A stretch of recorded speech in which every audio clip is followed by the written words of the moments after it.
Hello, my name is Rafael Maltos, and today I will present to you about e-scooter injuries. Some background information. So according to the National Association of City Transportation Officials, there were a total of 84 million trips of shared micromobility. Micromobility refers to any small human or electric powered transportation, such as a bike or a scooter. Out of the 84 million trips, e-scooters constituted about 38.5 million trips nationwide. Such trips ranged from different brands of scooters to different locations. As found by the CDC, out of 100,000 trips on e-scooters, about 14.3 of them result in an injury. As shown through a study by the MCHD, the leading cause for an e-scooter related emergency room visit is a fall.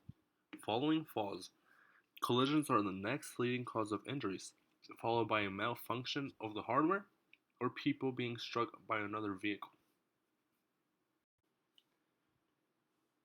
According to another study, it was found that during a 10-year study period of 100 local hospitals of a region, there were 990 head or facial injuries related to e-scooters. When ratioing this out to nationwide, this equates to about 32,000 injuries nationwide. These head injuries, commonly known as head trauma, has been the leading result of an injury, resulting in about 40.2% of them being hospitalized. According to the CDC, 14.3 per 100,000 trips on an e-scooter results in an injury. Riders who are either inexperienced, intoxicated, or unaware when riding these in public areas raise the chance of losing control of the scooter or falling, resulting in various injuries such as bone fractures, skin damage, or brain damage. My statement or purpose. As the number of people riding e-scooter rises due to the increasing number of the device, the number of injuries related to e-scooters also begins to rise. These injuries range from scratches to skin damage or even bone fractures, and are caused by many different reasons. Such reasons for injuries may be prevented, as e-scooters do not have a safety feature to stabilize the scooter in case an accident is about to occur. Like the function of training wheels on a bicycle, a public e-scooter must have a safety feature that can be activated by the user to be able to stabilize the scooter mid-ride in order to prevent an injury. Thus, the purpose of such project is to prevent injuries caused by e-scooters. My first justification. After a famous 35-year-old YouTuber died from a scooter accident after crashing with a bus, the debate whether scooters should be legal or banned has been sparked once again. Not being the first incident of a death related to scooters, controversy over their safety has increased. Many cities, such as the city of Nashville, have proposed to ban the e-scooters after a 26-year-old died from a scooter accident and because 74 injuries have been related to the scooter within 4 months, such is according to Nashville Fire Department. My second justification. It has been found that some of the mainstream companies that offer e-scooters for public use have used scooters that have a failing system that allows the user of the scooter to reach fast speeds, some of which exceed the local speed limit. This glitch has been found to be prevalent on the scooter Segway Ninebot ES4, being one of the most used scooters by companies. Some of these scooters allow the rider to reach speeds up to 25 miles per hour through a series of simple steps and movements with the scooter. This speed has caused an increase in concern since such speeds can lead to a safety hazard for not only the rider, but also for the public. My third justification. As e-scooter injuries rise, a trend for the cause of the injuries also begins to rise with it. Through a study that was performed on patients who were treated in major trauma centers due to an injury related to e-scooters, it was found that alcohol and drugs were one of the main underlying causes for the injuries. It was found that more than half of them involved either drugs or alcohol, and that most of the people that were treated did not have helmets, leading to another main cause for injuries.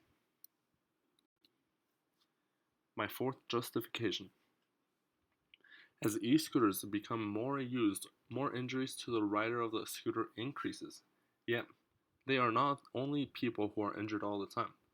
Due to the people riding scooters having to share with the pedestrians in some cities, this has increased injuries caused on the pedestrians due to people riding the e-scooters. As more people on scooters increase, more risk for pedestrians to get hurt also increases. This can be seen through several cases of pedestrians being struck by scooters and having to be hospitalized due to the injury. Thus, scooters not only put the rider in danger of injuring themselves, but they also put pedestrians in danger. My fifth justification. This artifact provides many cases of individuals who have been injured due to e-scooters, which includes an image of the injury and what was done to heal the injury, and a summary of how and why the accident occurred. This artifact is a website which is filled with many pictures and many stories of people who were injured in the Santa Monica Beach area due to e-scooters. When researching for this project, I began to question whether my region had similar results to other studies or whether we had different results to the ones that were already done. Thus, I then made a survey and distributed it along popular e-scooter areas such as downtown and UTEP, as well as throughout social media. My first question on the survey was, how long do your scooter rides usually last for?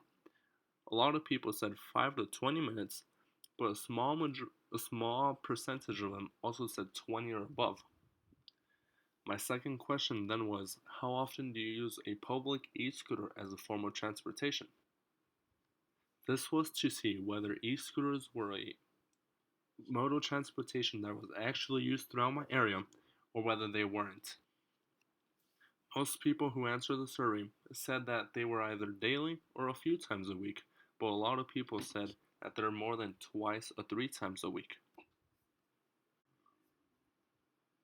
My third question was, have you ever ridden a scooter while under the influence? This question was mostly due to the other previous study of people riding under the influence, and most of the people said no, which is quite good. My fourth question, when riding the scooters, do you wear any sort of protective equipment to prevent injuries? Which, to my surprise, resulted in most of them saying that they don't wear any equipment or that they only wear a helmet. My fifth question was, have you ever experienced any mechanical failure while riding a scooter? It has been known that many scooters tend to break down midway through a ride, so I just wanted to know whether this was a thing here in El Paso. Most of the people said no, being around 70%. My sixth question was, have you ever experienced a software issue while riding a scooter? Such software issue might lead to a speed increase, such as the previous study mentioned. And thankfully, most people said no.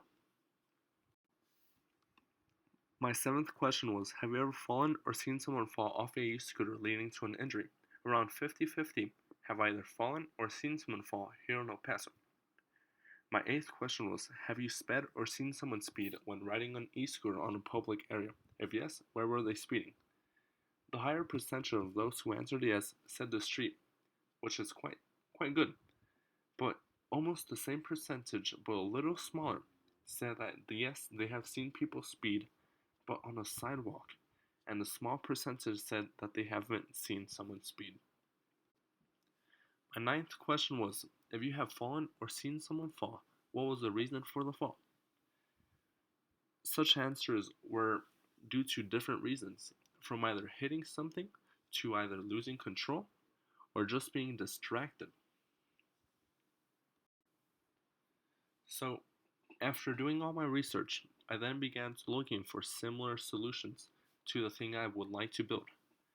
And such chart is right here, and I compared all of these 5 different things from 5 different companies and resulted in this one being the most similar solution to the thing I would like to build. Such is dedicated for another type of scooter, which is just for a one-wheel scooter. Even though it's different, it still has almost a similar function of trying to prevent people from falling. After looking at similar solutions, I then made a design parameter. I would like these things to be mapped by my prototype, the first being lightweight. I wanted it to be lightweight so the scooter would not have a very different kind of feeling. I also wanted it to be sturdy because people are going to lean into it when they are about to fall, so it must be able to handle a lot of pressure. I also wanted my prototype to be detachable and adjustable. I did not want the companies to make a new scooter, I just wanted this prototype to be attached underneath and there would be no problem. The size of the compartments must also be small, so there is no difference to the scooters that already exist. Such must also be waterproof because the scooters are used outside and they are also left on rainy conditions, so it cannot get water inside. I then started brainstorming sketches for a thing I would like to build for my prototype. This was my first concept. The thing I did not like about this concept is that it was very hard to implement this design to already existing scooters. This would require the scooter to be changed from the wheel, and I would not like the people or the companies to do that. So I did not want this sketch. This was my second concept idea. I didn't like this idea because the wheels would be popping out constantly, and that was something that wouldn't be aesthetically good looking, and it wouldn't be the same riding the scooter throughout the city as it already is right now. So, changing the form of the scooter was something I didn't really want, so I chose not to go with this concept. This is my third concept, which is actually the one that I chose at the end. This was a spring powered concept that when the spring is released, the tension would make the connections of the axles be pulled down, thus, the axles would actually pop out and the scooter could be stabilized. Aesthetically looking, when not triggered, there is no difference from the scooter that already exists right now. And the actual function, it works well. So I decided to actually go for this prototype. After making my three concepts, I then made a design matrix in which the third concept ended up winning, and that's the one that I decided to go forward with. After choosing concept C, I then designed a solution, which this is my prototype that I would like to design. This was a rough sketch of the components on the bottom left, at the bottom view, at the bottom view, at the bottom right, and the top view, that would be a side view. So, this concept does not affect the scooter aesthetically, it works well, and it just looks good. So, yes, I decided to go forward with this solution. After designing my prototype, I then made a materials cost analysis chart. This was to see how expensive my prototype would be, and to see whether it was worth it to make and it was worth it to distribute to other companies so I could start implementing this. The point of this prototype was to be able to function nationwide and for it to be cheap but work well. I would not want to build something that is expensive, does not work well, and companies would not like to add on to it. Thus, I wanted it to be cheap yet pretty sturdy. And so, after making my cost analysis chart, I then made my technical drawing. This technical drawing had the different types of views from the side to a top view with the types of components that I would need. These components are mainly just an Arduino, a casing, the spring, the metal axles, and the wheels.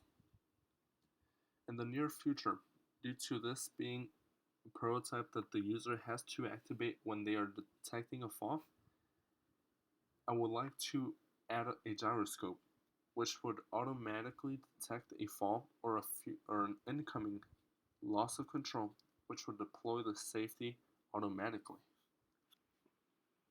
And so, this is the prototype that I would have built if we would have had the time.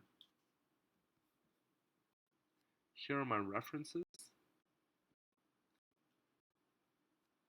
Thank you.